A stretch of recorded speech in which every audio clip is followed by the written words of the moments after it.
Chapter 3. The Prana. Pranayama is not, as many think, something about the breath. Breath, indeed, has very little to do with it, if anything.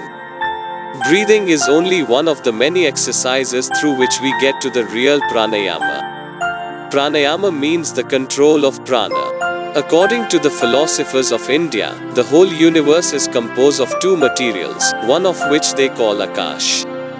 It is an omnipresent, all-penetrating existence. Everything that has form, everything that is the result of compounds, is evolved out of this Akash.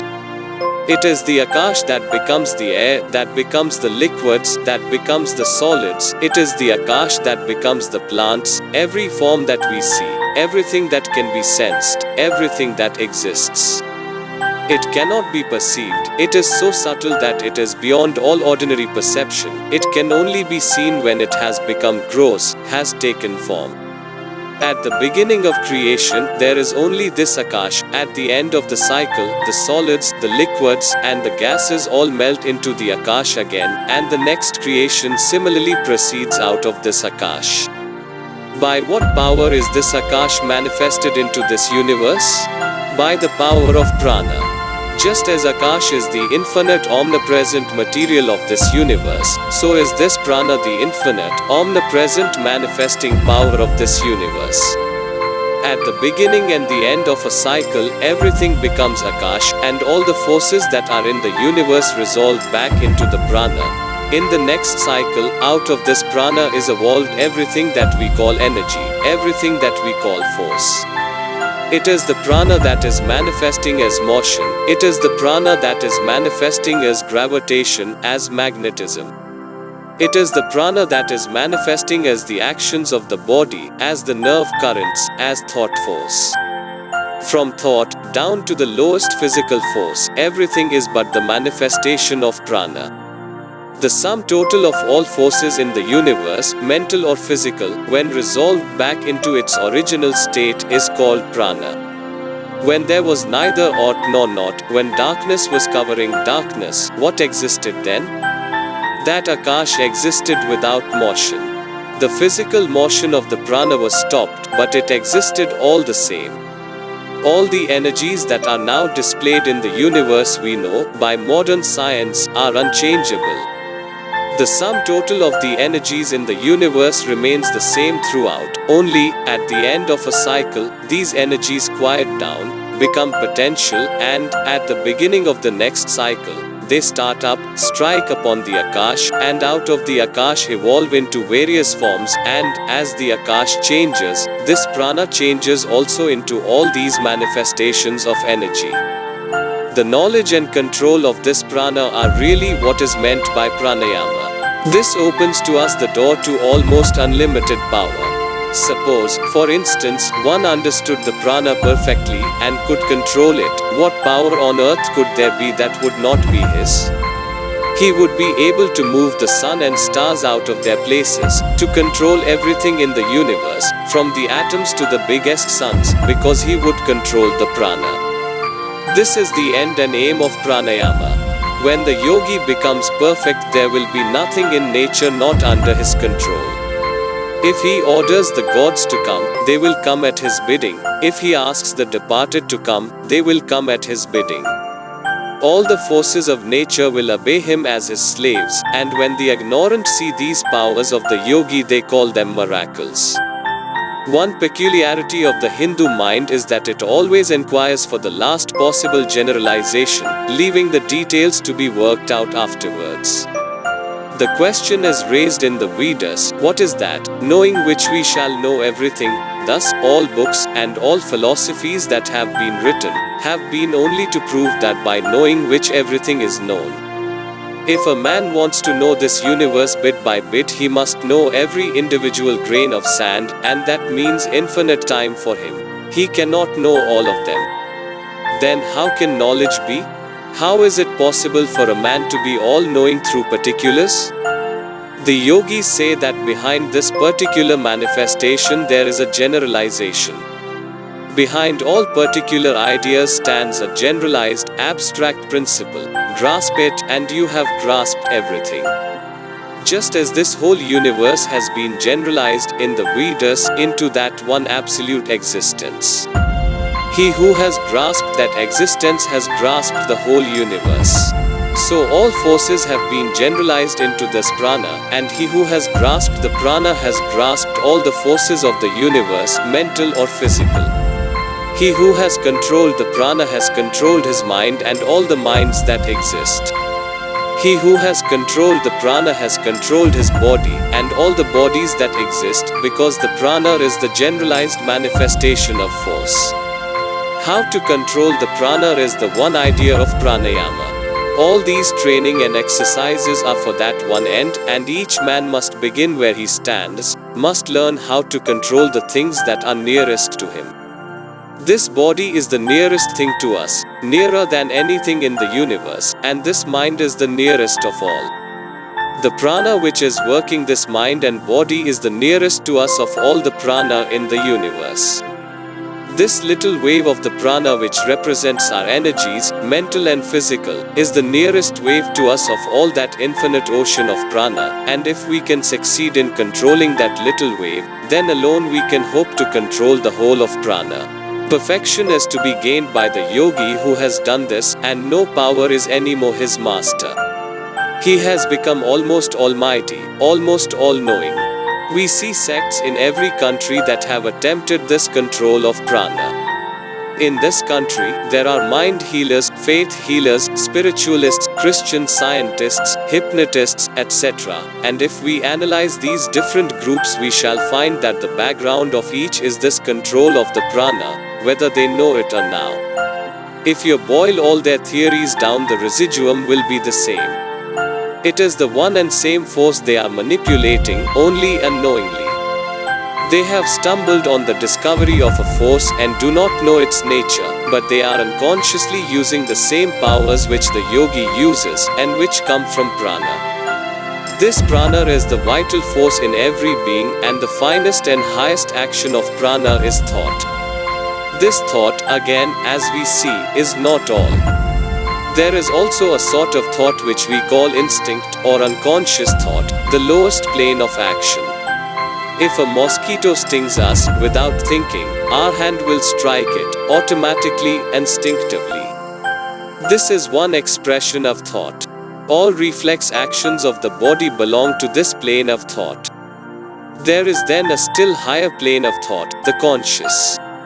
I reason, I judge, I think, I see the pros and cons of certain things, yet that is not all.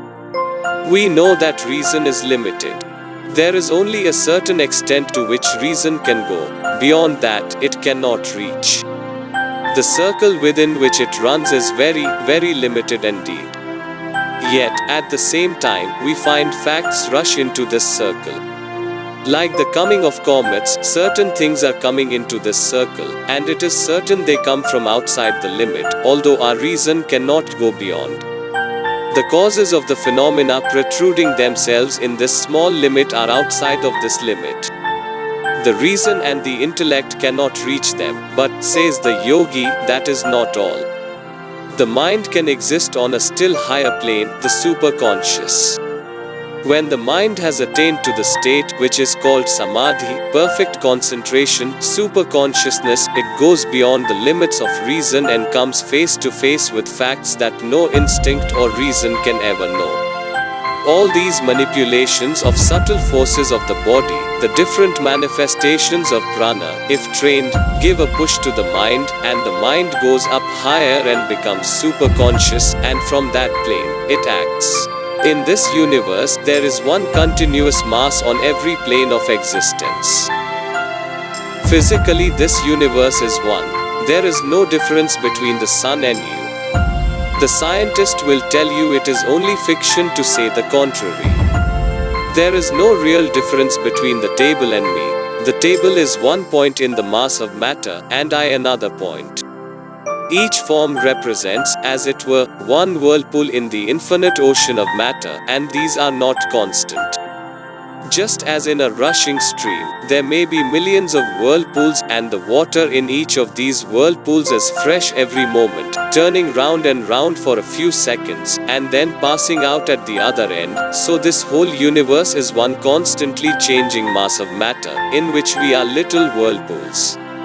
A mass of matter enters them, goes round and turns, for a few years, into the body of a man, becomes changed, and gets whirled out in the form of, maybe, an animal. From that it rushes round to get, after a few years, into another whirlpool, called a lump of mineral. It is a constant change. Not one body is constant.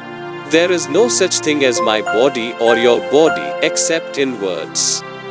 It is one huge mass of matter. One point is called the moon, another sun, another a man, another the earth, another a plant, another a mineral.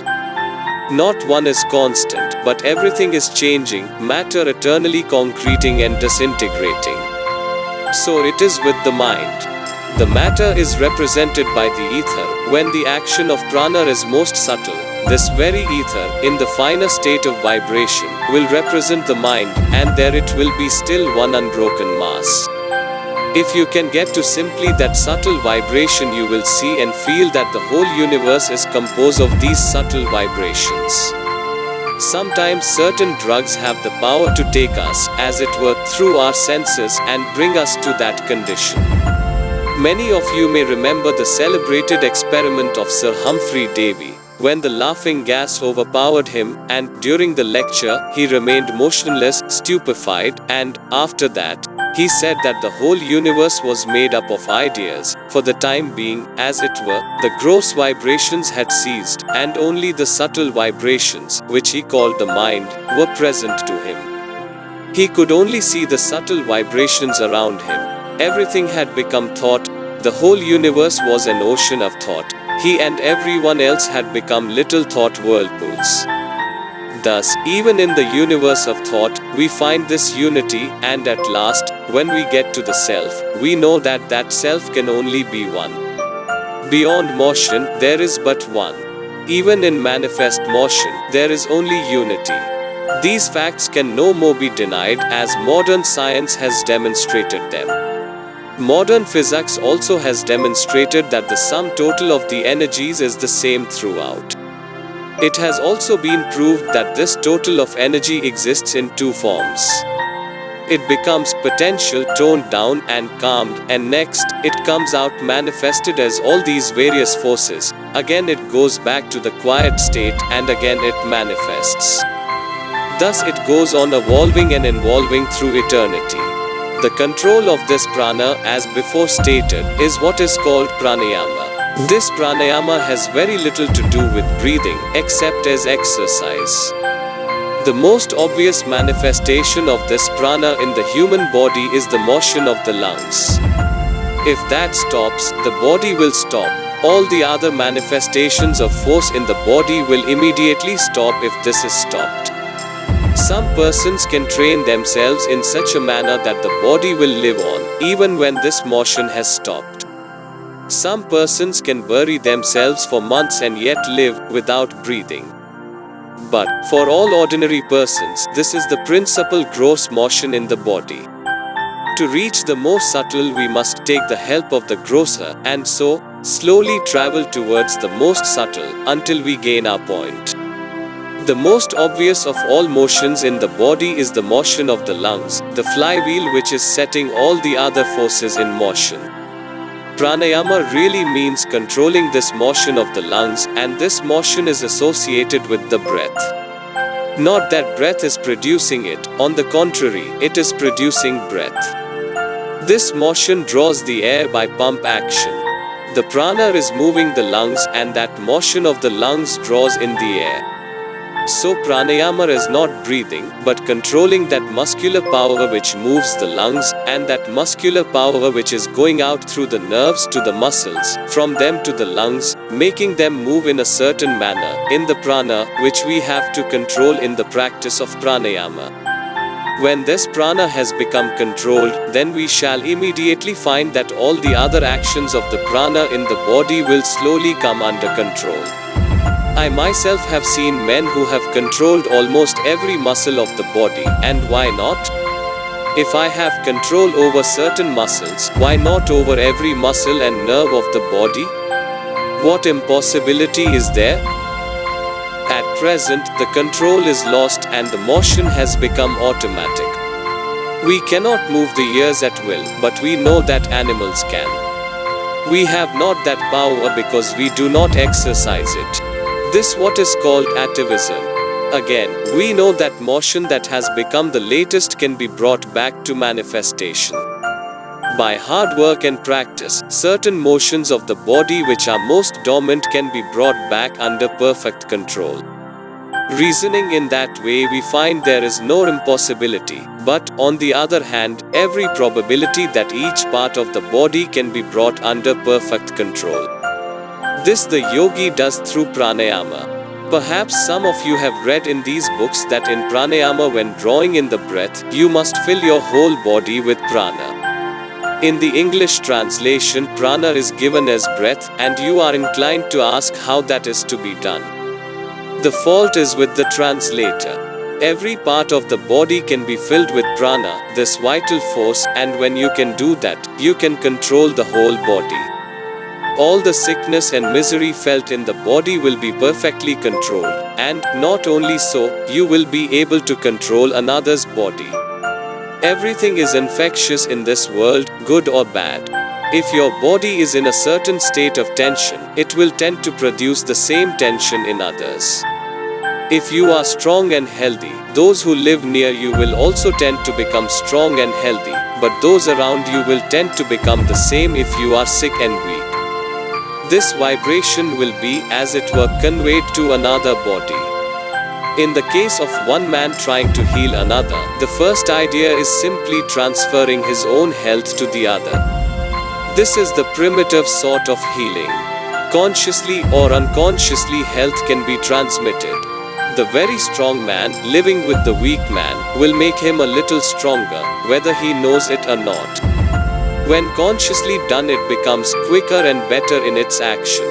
Next come those cases in which a man may not be very healthy himself, yet we know that he can bring health to another. In such a case, the first man has a little more control over the prana and can rouse, for the time being, his prana, as it were, to a certain state of vibration and transmit it to another person. There have been cases where this process has been carried on at a distance, but in reality, there is no distance, in the sense of a break. Where is the distance that has a break? Is there any break between you and the sun? It is a continuous mass of matter, the sun the one part, and you the other. Is there a break between one part of a river and another? Then why cannot any force travel? There is no reason against it. These cases are perfectly true, and this prana can be transmitted to a very great distance. But to one genuine case, there are hundreds of frauds. It is not as easy as it is thought to be. In the most ordinary cases of this healing, you will find that these healers are simply taking advantage of the naturally healthy state of the human body. No disease in this world kills the majority of persons attacked. Even in cholera epidemics, if for a few days 60% die, after that, the rate comes down to 30 and 20%, and the rest recover. An allopath comes and treats cholera patients and gives them his medicines. The homeopath comes and gives his medicine and cures perhaps more, simply because the homeopath did not disturb the patients, but allowed nature to deal with them. And the faith healer will cure more still, because he will bring the strength of his mind to bear and rouses, through faith, the dormant prana of the patient. But faith healers constantly make a mistake. They think that it is faith itself that directly heals a man.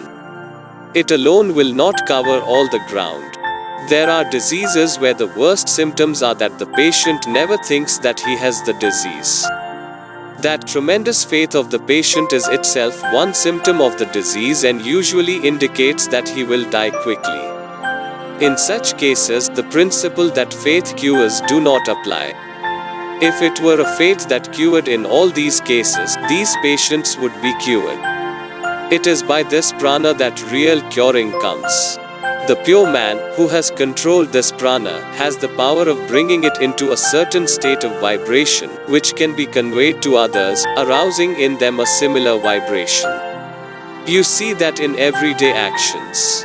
I am talking to you. What am I trying to do? I am, so to say, bringing my mind to a certain state of vibration, and the more I succeed in bringing it to that state, the more you will be affected by what I say. All of you know that the day I am more enthusiastic, the more you enjoy the lecture, and when I am less enthusiastic, you feel a lack of interest. The gigantic will powers of the world movers, can bring their prana into a high state of vibration, and it is so great and powerful that it catches others in a moment, and thousands are drawn towards them, and half the world thinks as they do. Great prophets of the world had the most wonderful control of this prana, which gave them tremendous willpower. They had brought their prana to the highest state of motion, and this is what gave them the power to sway the world. All manifestations of power arise from this control. Men may not know the secret, but this is the one explanation. Sometimes in your own body, the supply of prana gravitates more or less to one part. The balance is disturbed, and when the balance of the prana is disturbed, what we call disease is produced. To take away the superfluous prana or to supply the prana that is wanting will be curing the disease. That again is pranayama, to learn when there is more or less prana in one part of the body than there should be. The feelings will become so subtle that the mind will feel that there is less prana in the toe or the finger than there should be, and possess the power to supply it. These are among the various functions of pranayama. They have to be learned slowly and gradually, and as you see, the whole scope of Raja Yoga is really to teach the control and direction in different planes of the prana. When a man has concentrated his energies, he masters the prana that is in his body. When a man is meditating, he is also concentrating on the prana. In an ocean there are huge waves, like mountains, then smaller waves, and still smaller, down to little bubbles, but the background of all these is the infinite ocean. The bubble is connected with the infinite ocean at one end and the huge wave at the other end. So, one may be a gigantic man and another a little bubble, but each is connected with the infinite ocean of energy, and this is the common birthright of every animal that exists. Wherever there is life, the storehouse of infinite energy is behind it. Starting from some fungus, some very minute, microscopic bubble, and all the time drawing from that infinite storehouse of energy, the form is changed slowly and slowly, until in course of time it becomes a plant, then an animal, then man, ultimately God. This is attained through millions of eons, but what is time? An increase of speed, an increase of struggle, can bridge the distance of time. That which naturally takes a long time to accomplish can be shortened by the intensity of action, says the yogi. A man may go on slowly drawing in this energy from the infinite mass that exists in the universe, and perhaps he will require 100,000 years to become a deva, and then 500,000 years to become still higher, and perhaps 5 millions of years to become perfect. Given rapid growth, the time will be lessened. Why is it not possible, with sufficient effort, to reach this very perfection in 6 months or 6 years?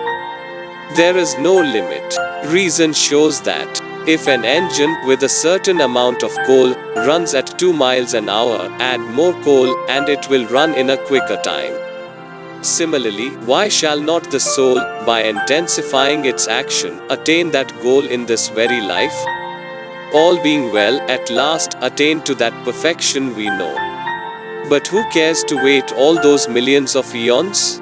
Why not reach it immediately in this body, even in this human form? Why shall I not get that infinite knowledge, infinite power, now? That is the ideal of the yogi. The whole science of yoga is directed to that one end, to teach men how to shorten the time by adding power, how to intensify the power of assimilation, and thereby shorten the time for reaching perfection, instead of slowly advancing from point to point, and waiting until the whole human race has come out and become perfect. All the great prophets, saints, and seers of the world, what are they? In that one span of life they lived, the whole life of humanity bridged the whole length of time that it will take ordinary humanity to come to the state of perfection. In this life they perfect themselves. They have no thought for anything else, breath for nothing else, never live a moment for any other idea, and thus the way is shortened for them. This is what is meant by concentration, intensifying the action or assimilation, and thus shortening the time, and Raja Yoga is the science that teaches us how to gain the power of concentration. What has this pranayama got to do with spiritualism? That is also a manifestation of pranayama. If it is true that the departed spirits exist, only that we cannot see them, it is quite probable that there may be hundreds and millions living here that we can neither see, feel, nor touch. We may be continually passing and repassing through their bodies, and it is also probable that they do not see or feel us. It is a circle within a circle, the universe within a universe. Those only that are on the same plane see each other. We have 5 senses, and we represent prana in a certain state of vibration. All beings in the same state of vibration will see each other, but if there are beings who represent prana in a higher state of vibration, they will not be seen. We may increase the intensity of light until we cannot see the light at all, but there may be beings with eyes so powerful that they can see such light. Again, if the vibrations are very low, we do not see light, but there are animals that see it, like cats and owls. Our range of vision is only one plane of the vibrations of this prana. Take this atmosphere, for instance, it is piled up layer on layer, but the layers nearer to the earth are denser than those above, and as you go higher the atmosphere becomes finer and finer. Or take the case of the ocean, as you go deeper and deeper the density of the water increases, and those animals that live at the bottom of the sea can never come up, or they will be broken into pieces. Think of this whole universe as an ocean of ether, in vibration under the action of prana, and that it consists of layer after layer of varying degrees of vibration. In the more external the vibrations are less, and nearer to the center the vibrations become quicker and quicker, and each range of vibrations makes one plane. Think of the whole thing as one circle, the center of which is perfection. The further you get from the center, the slower the vibrations. The matter is the outermost crust, next comes mind, and spirit is the center. Then suppose these ranges of vision are cut into planes, so many millions of miles one set of vibrations, and then so many millions of miles still higher, and so on. It is perfectly certain, then, that those who live on the plane of a certain state of vibration will have the power of recognizing each other, but will not recognize those above or below them. Yet, just as by the telescope and the microscope we can increase the scope of our vision and make higher or lower vibrations cognizable to us, similarly, every man can bring himself to the state of vibration belonging to the next plane, thus enabling himself to see what is going on there. Suppose this room was full of beings whom we do not see. They represent certain vibrations in the prana, and we represent other vibrations. Suppose they represent the quicker and we the slower. Prana is the material of which they are composed. All are parts of the same ocean of prana, only the rate of vibration differs. If I can bring myself to the quicker vibration, this plane will immediately change for me. I shall not see you anymore. You vanish, and they appear. Some of you, perhaps, know this to true. All this bringing of the mind into a higher state of vibration is included in one word in yoga, samadhi. All these states of higher vibration, superconscious vibrations of the mind, are grouped in that one word, samadhi, and the lower states of samadhi give us visions of these beings. The highest grade of samadhi is when we see the real thing, when we see the material out of which the whole of these grades of beings are composed, and that lump of clay being known. We know all the clay in the universe. Thus we see that this pranayama includes all that is true of spiritualism even. Similarly, you will find that wherever any sect or body of people is trying to search out anything occult and mystical or hidden, it is really this yoga, this attempt to control the prana. You will find that wherever there is an extraordinary display of power, it is the manifestation of this prana.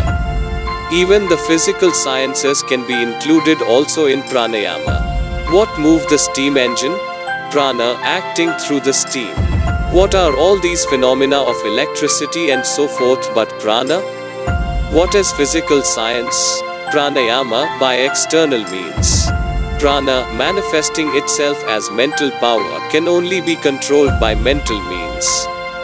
That part of the pranayama which attempts to control the physical manifestations of the prana by physical means is called physical science, and that part that tries to control the manifestations of the prana as mental force by mental means is called Raja Yoga.